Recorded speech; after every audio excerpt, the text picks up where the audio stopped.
Hello, welcome to Derek's Corner, where you can listen to me talking about different topics. Today, I have with me important guests.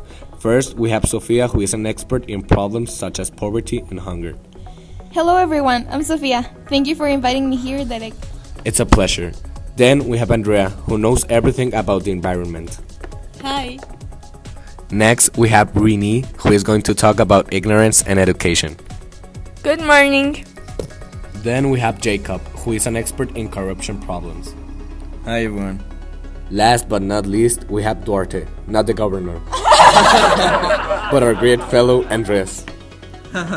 Thank you, Derek. So today we're going to talk about how these subjects relate with the fashion industry. Before we go on with Sofia, I want to tell you a little bit about the violence.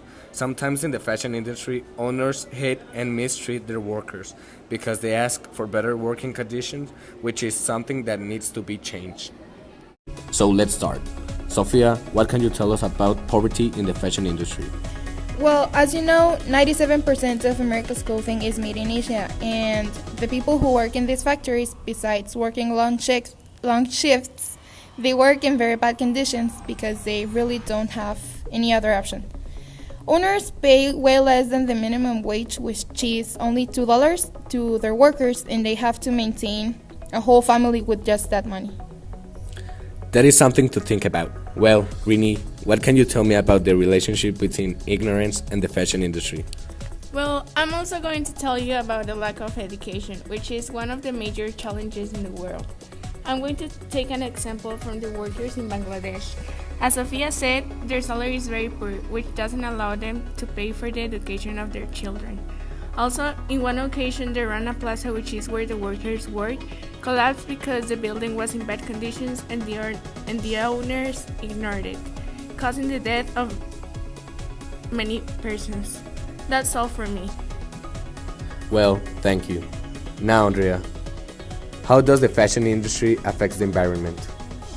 The fashion industry is the second most polluting.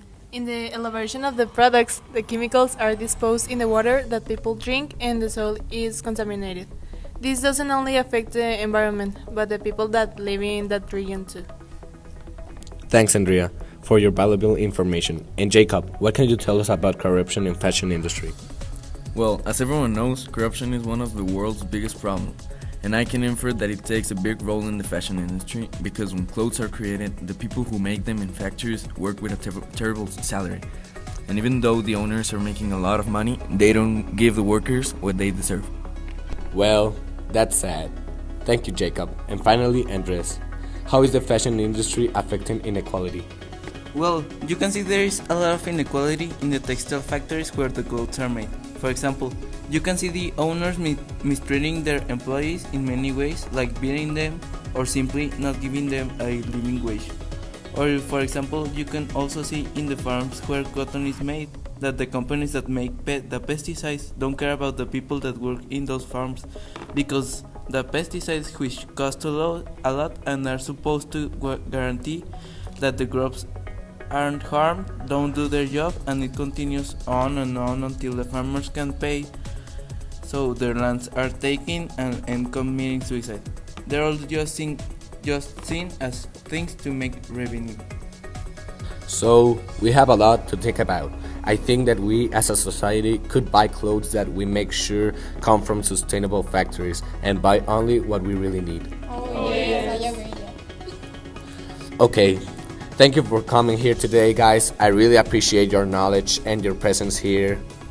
Thank you for inviting me. It was a pleasure. Yeah, thank you. That is all for today. You know you can find me here in my corner whenever you want. Goodbye.